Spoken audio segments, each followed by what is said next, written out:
Do we have a refresh of 2025 Corolla Cross? I mean, over in Southeast Asia, they got some new fancy bits for the MID, large MID, 12-inch MID behind the steering wheel that we see on the RAV4, for example, in the Camry for 2025.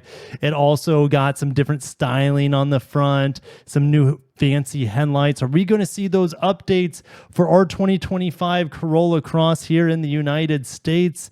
Well, let's find out. Guys, if you're excited for the Corolla Cross and if you enjoy these updates for 2025 model year Toyotas, make sure to hit that like button, subscribe for more updates. I'm always giving you guys the latest here for Toyota updates for sure. So the Corolla Cross with new vibrant colors. Check this out, Soul Red Crystal.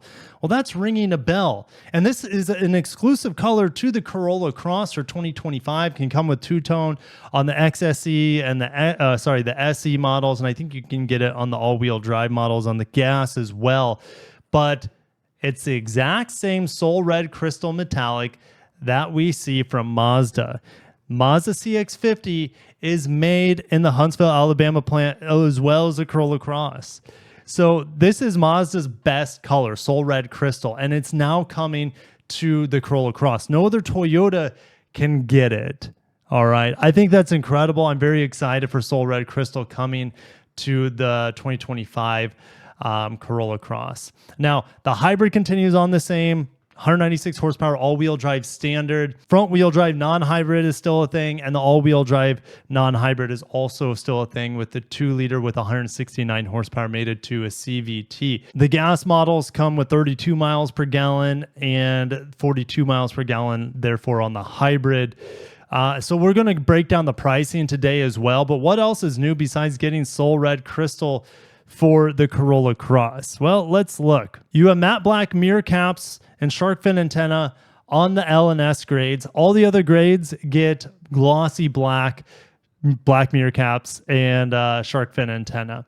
Also, the all-wheel drive badge is gone on the side of the vehicle, and now it's been relocated to the back. Let me show you what it looks like now. So zooming in, before this just said hybrid. Now it has the Beyond Zero logo that, like, let's say the Prius has, as well as the Camry. The new RAV4 hybrid will have this logo. It'll say HEV, PHEV, etc. Because they got rid of the prime nomenclature for the plug-in hybrids in the Toyota lineup. This little circular thing, it's about a dime, it's a nickel shape. It's kind of like the horizon of the earth. It's their initiative to be carbon neutral by 2050 or whatever it is. So all-wheel drive badge here on the back.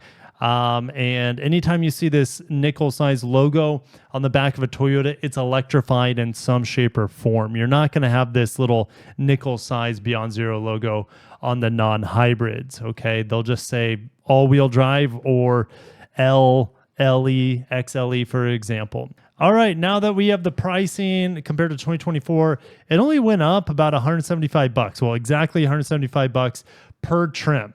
Trim over trim, year over year, $175. My recommendation is still going to be the hybrid. Now, if you need blind spot monitor, you have to upgrade to the SE. That's a thing. Now, the irony there is, like, you can equip the base hybrid with a JBL sound system, but not blind spot monitor. That's just, it doesn't make sense to me. So it is what it is. I just really don't like the 2-liter CVT combo here on the Corolla Cross. I think I've driven it on the normal Corolla, and it doesn't have any weird characteristics, but it's just, yeah, after I had that nauseating experience with it on the Corolla Cross, I can't recommend it. And in fact, I'd be picking the Nissan Kicks over this if you're not getting the hybrid. If you're getting the hybrid, it's best-in-class powertrain. The problem is that the interior is still very cheap feeling on this vehicle compared to something like the Kicks or the HRV or even the Kona. The Seltos, yeah. I mean, now that I think about it, the Corolla Cross probably has the worst interior in its segment. All right. So you just kind of have to live with it. It's not terrible. It's extremely functional. It's just kind of cheap feeling. And there's no back seat space. It's something I really appreciated in the redesigned Nissan Kicks that I just drove. There's a lot of back seat room. There's like no backseat room for my kids, and they're like 3 feet tall, and they don't have enough leg room in the Corolla Cross. So, I mean, the Corolla Cross is not my favorite Toyota hybrid. And in fact, once you start getting around these prices, you're at base RAV4 hybrid. So the hybrid LE starts at 31.9, and you get a much more powerful vehicle. You get a bigger vehicle, and it costs about what the hybrid XSE does. So it's just once you get over $30,000 with this vehicle, it starts becoming a tough sell unless you just need a small vehicle, and you don't want something as big as a RAV4, and you don't ever put people in the back seat. I mean, it is just, I can't wait for this vehicle to be redesigned, for Toyota to address its cheap feeling interior and to address its really limited rear legroom. But the powertrain on here is so good on the hybrid that it is still an easy vehicle to recommend, if you can live with those other things that I just mentioned. So I'm going to end it there. Thank you guys for watching. If you enjoyed this, let me know in the comments, and let me know what your thoughts are on the 25 Corolla Cross Soul Crystal Red. That's a nice upgrade here.